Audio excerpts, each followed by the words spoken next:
Hi, everybody. Welcome to Conversations with Bizzy. I hope you enjoyed today's story. And if you do, please subscribe. Here we go. Hi, everybody. Welcome to Conversations with Bizzy. It is episode 542, and it is April 23rd, 2025.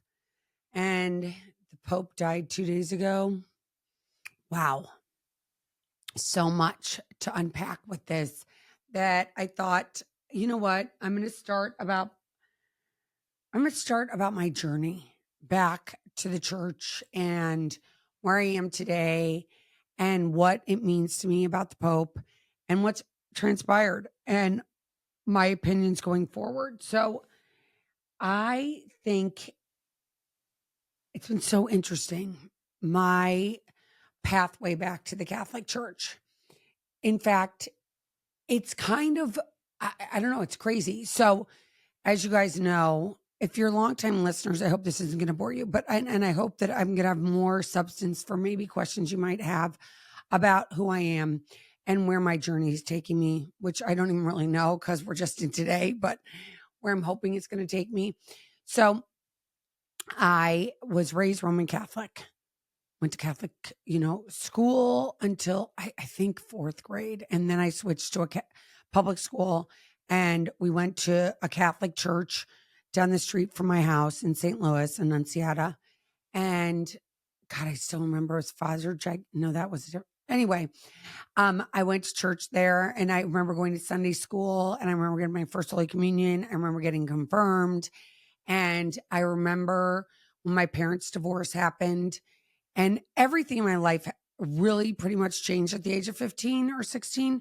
It just kind of imploded because my mom, who was Irish Catholic, left me with my dad, who's Jewish, and took my siblings with her. And I was just with my dad. And he obviously was Jewish, so he wasn't taking me to Catholic church.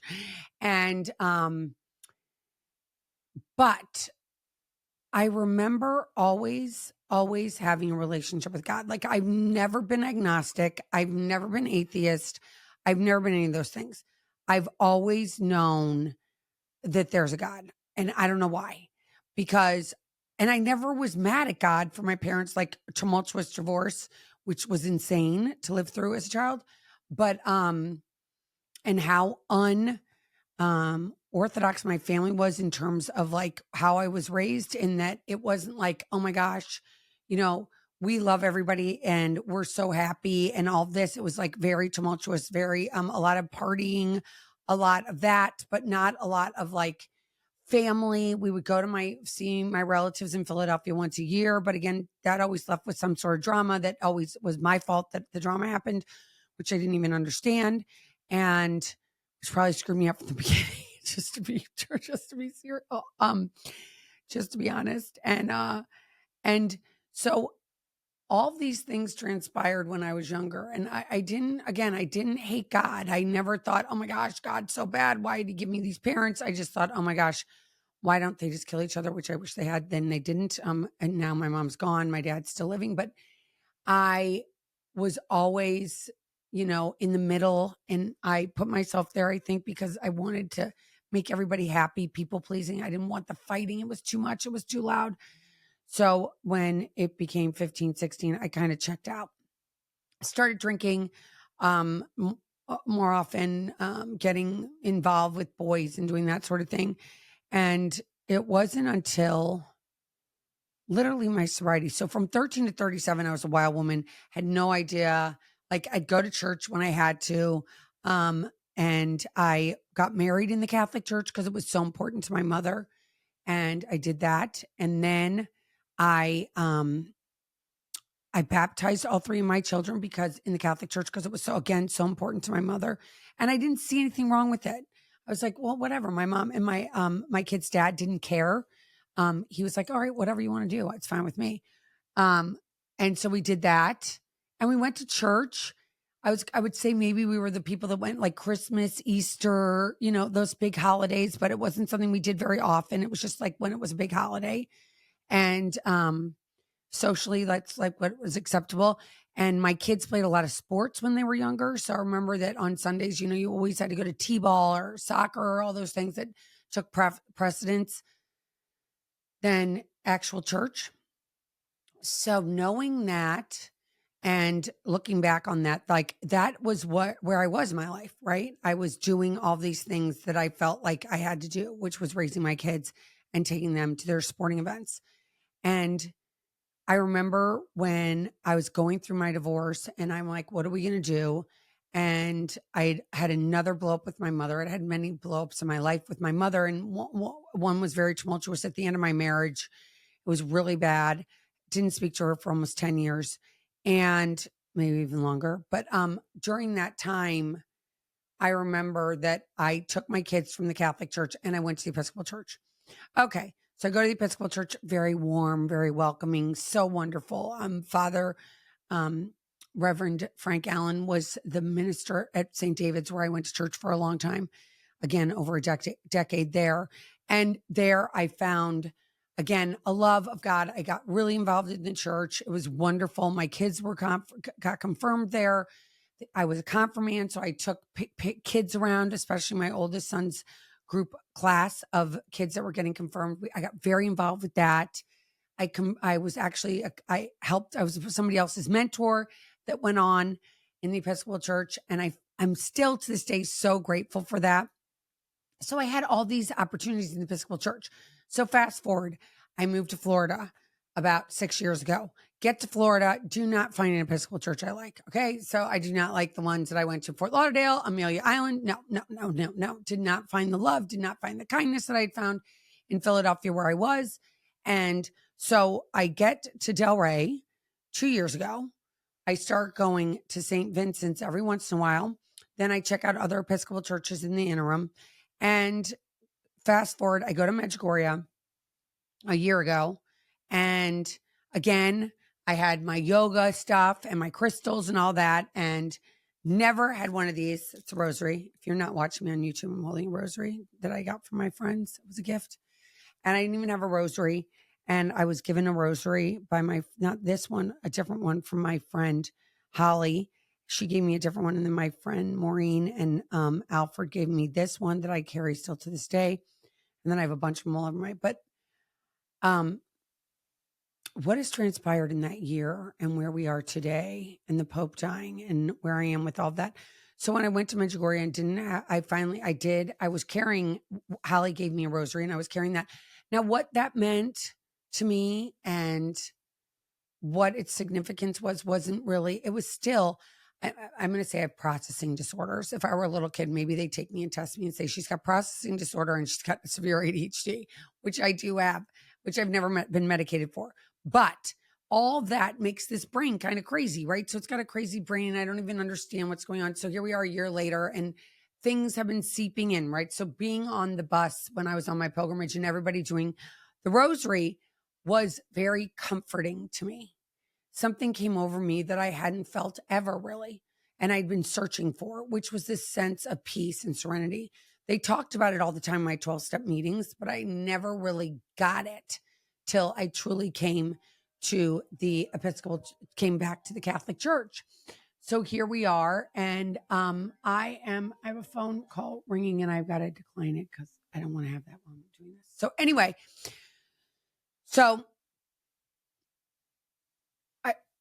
the significance of doing the rosary on that pilgrimage on those buses and then doing it back at home with my husband and then going to 7 a.m. mass down the street at St. Vincent's Ferrer here in Delray Beach, Florida, going there and then seeing after mass, I go to the 7 a.m. mass. I'm not doing that right now because I sleep in, I'm not going to lie. So I go to that.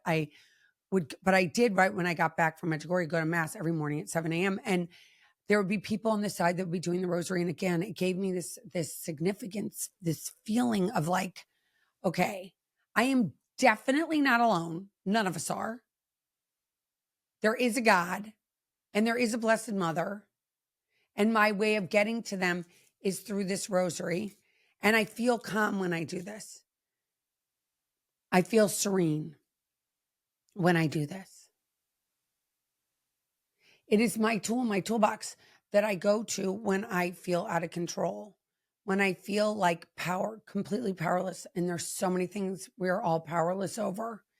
And for many years, I went to shopping, right? That was my thing because I put down booze, which was the answer for, again, a really long time. It was alcohol. Then fast forward, it was shopping. I'd go shopping to fill the hole. That instant gratification of going and purchasing something and feeling like, oh, that was so great. I bought something. It's going to make me feel good. But it was fleeting. It was fleeting. I'd recognize like, oh, I went and bought that. That was really fun to buy. That I got the high that I wanted to from buying something. And I don't mean high like stoned high. I mean high like, wow, okay, that felt good. I went and I bought something. I feel good. I filled my hole. And it was fleeting. It was fleeting. So I'm just going to tell the truth here because that's all I do with you guys. So I was going to Bethesda by the Sea, which is an Episcopal church. I was going there. I would go to St. Vincent's and I go back and forth. And, some people are like, well, why do you don't have to like be definitive of where you're going. You can just do whatever you want to do. And I thought to myself, can I do whatever I want to do? It really doesn't feel right that I can do whatever I want to do. That doesn't feel right inside of me. And it's not the black and white thinking because I don't live in black and white thinking anymore, but I did for a long time when I was drinking. But now it's like more of like the colors. Like, where do I, Elizabeth, feel inside of my heart and soul like more at peace? Where do I feel calmer? Where do I feel the presence of God? And the music at Bethesda is amazing.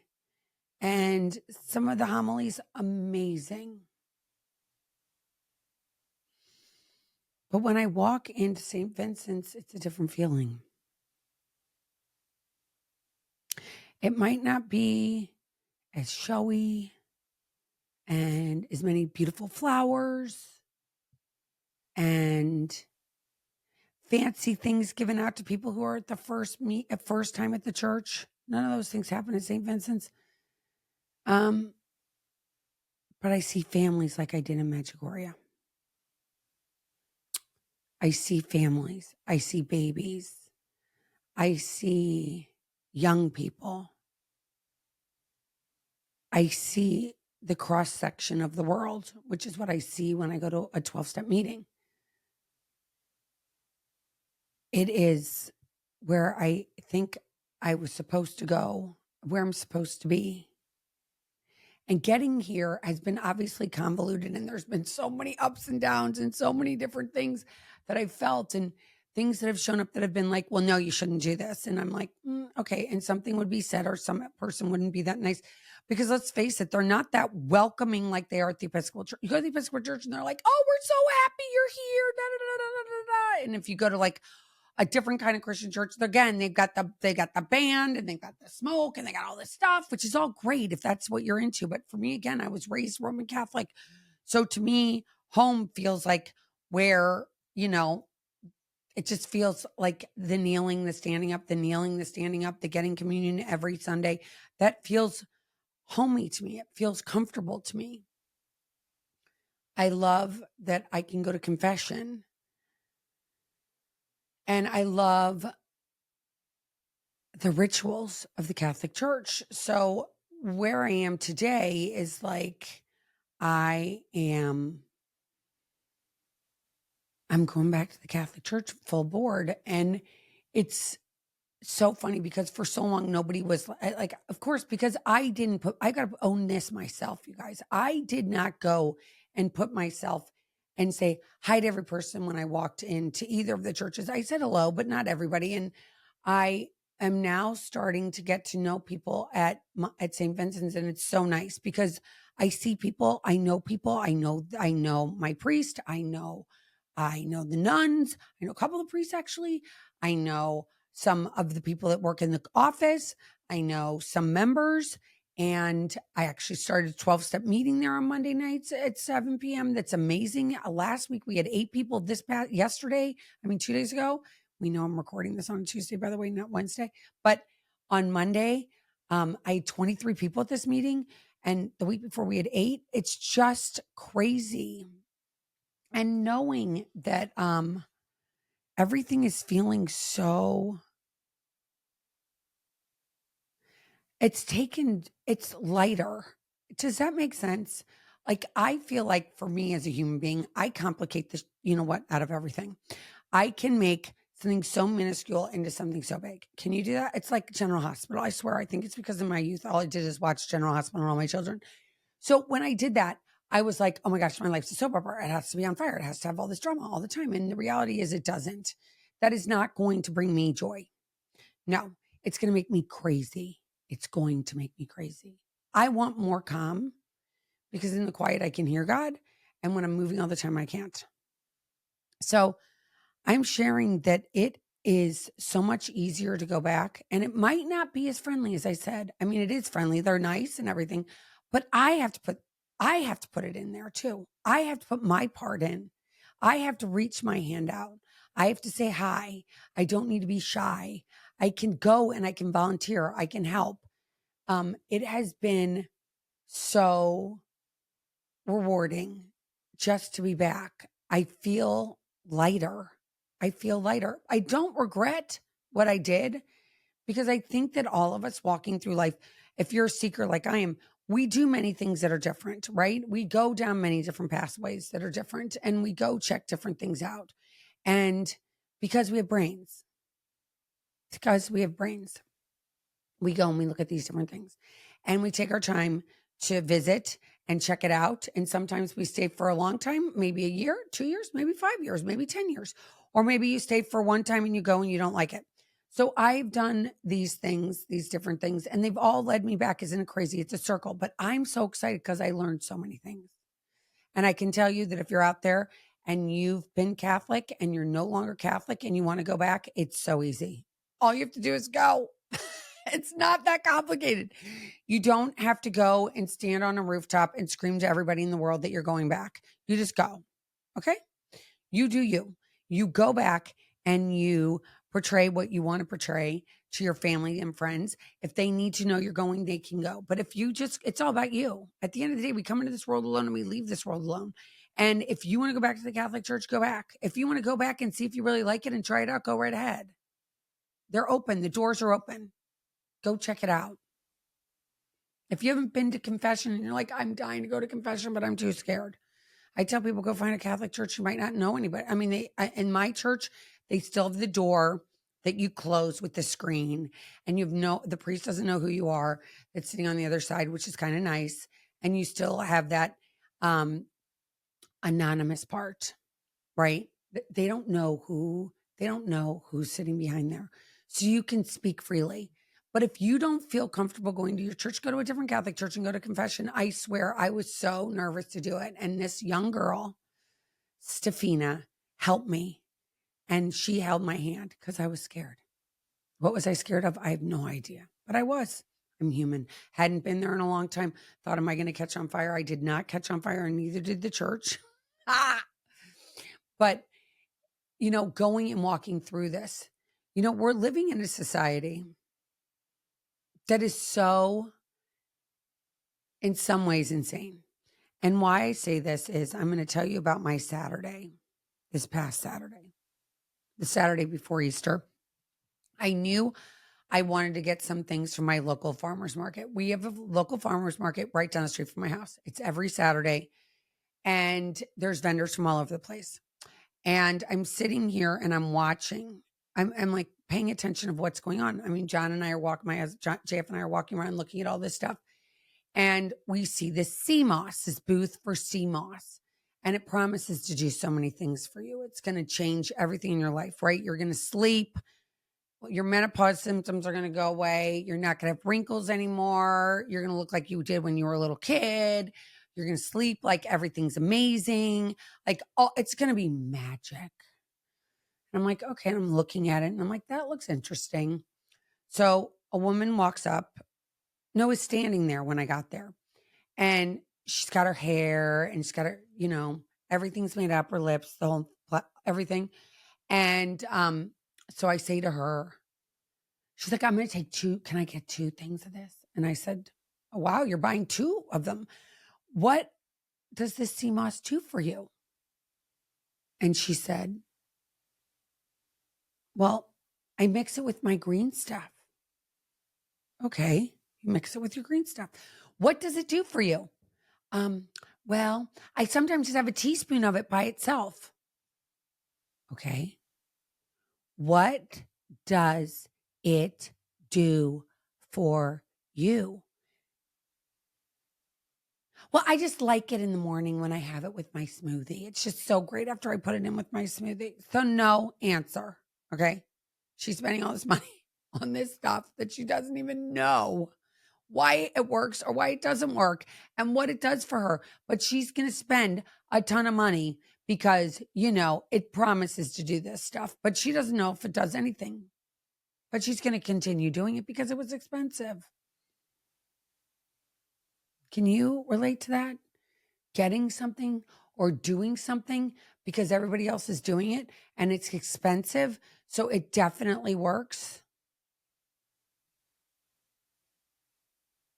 But you really don't know what it's doing for you. Think about that. That's one thing I encountered on Saturday. The other thing I encountered on Saturday was they had all of these people walking around with clipboards and petitions. And so one of the girls came up to me and I looked at John and I said, JF, and I said, I think, by the way, JF's wanting me to call him John these days. So I'm like sometimes getting confused. So here we go. But I'm like, I bet they're not going to come up to us. They're going to know. They're going to know not to ask us anything. They're going to know we're conservative. They can tell because obviously he's wearing, I don't know if he wasn't wearing a Trump hat, but he was wearing an American, the state of Florida with an American flag over it. So I'm like, they're not going to come up to us. They're not gonna, but the girl finally did come up to us. And I'm like, hello, what are you doing? She goes, will you sign a petition to legalize marijuana? And I'm like, you're got to be out of your mind.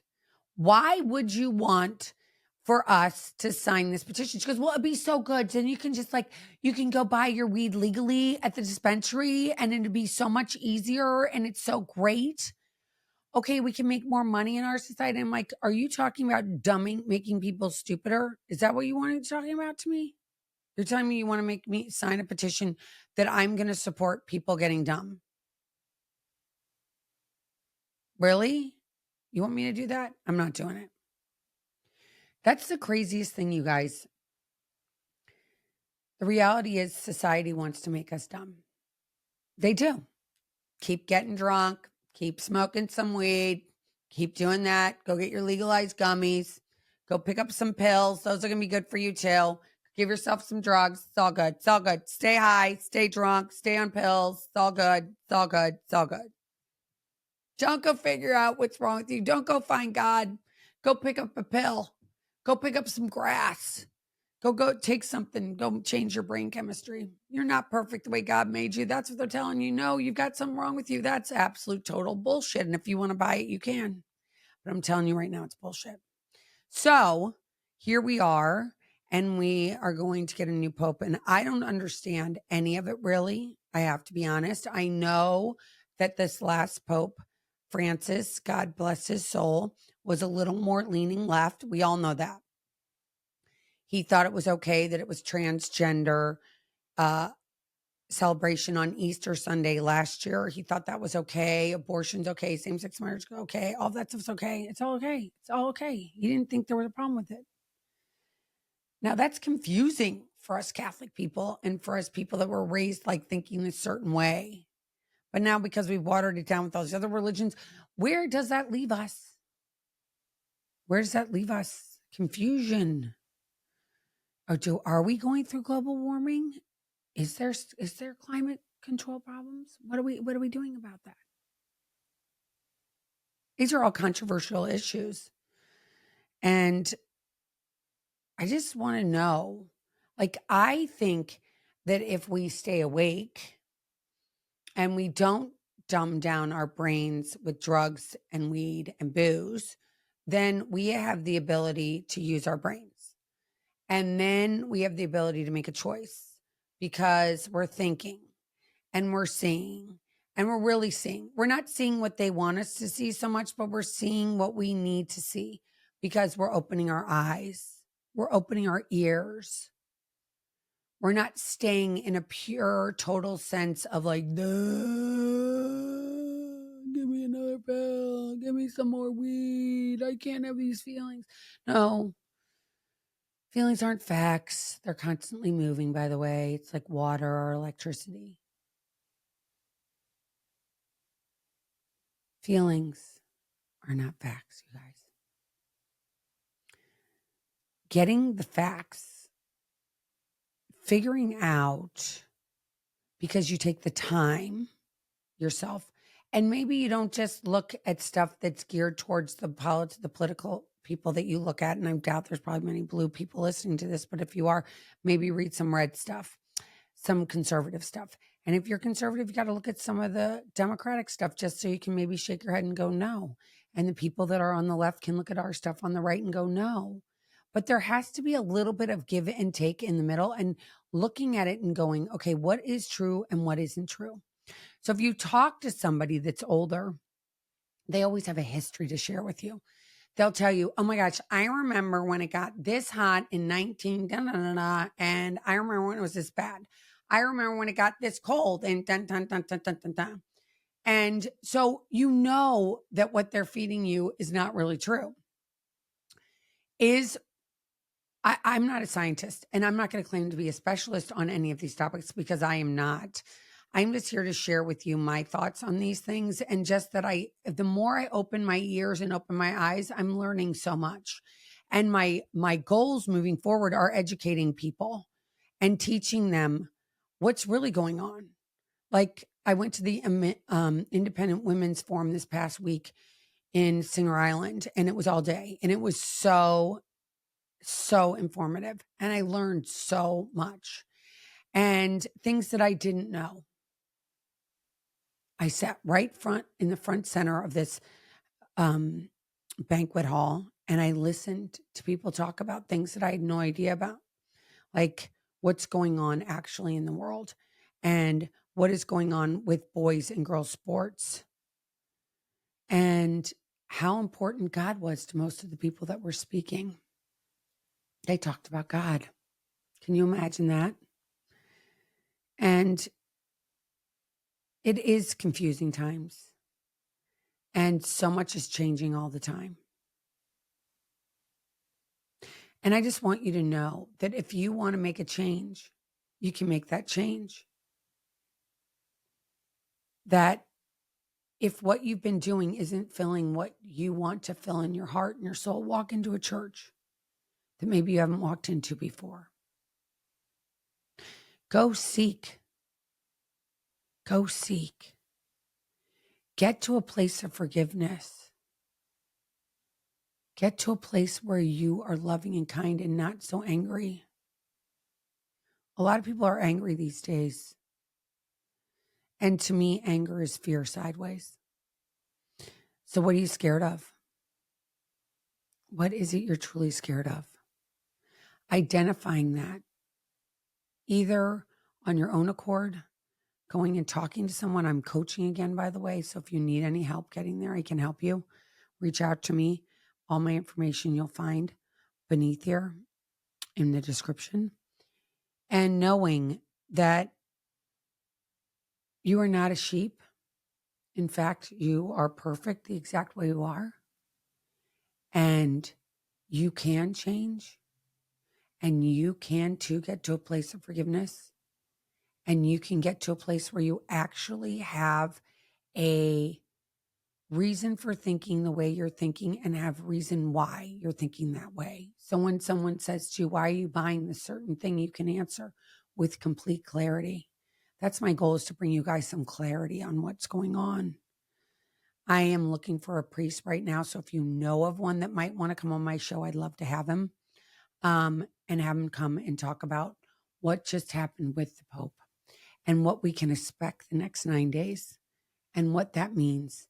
Because right now there's a lot of conspiracy theories out there. And I'm hoping I'm going to bring you some clarity. So I hope you enjoyed today's show. I hope it wasn't too confusing. I wasn't all over the place. And let's find our way back to wherever it is we came from, or maybe a place we've never been to, but we've wanted to, but because we are too scared, we haven't walked there. Go try it. I promise it won't hurt. Reach out to me and I will be in touch next week. Take care, everybody. If you want my newsletter, it will come right into your inbox. Go sign up for that. Go to elizabethchance.com. Bottom left, you'll see where you can sign up for the newsletter. Again, it will come right into your inbox. I'm sure I'm going to have more information about the Pope as things become more revealed. And just know you are not alone. Take care, everybody. Sending big hugs and love. Thanks for listening. And please subscribe to all my channels. If you're listening to me on YouTube, subscribe. iTunes, subscribe. Spotify, whatever, wherever you're listening to your podcast, please subscribe to my channel. And until next time, again, take care. And I will talk to you sooner than later. Take care, everybody. Bye. Thanks for listening to Conversations with Bizzy. I hope you enjoyed today's show. If you did, if you could subscribe, that would mean the world to me. And follow me on all social media. And you can also get my newsletter every Friday morning into your inbox. Just go to elizabethchance.com and subscribe. Take care.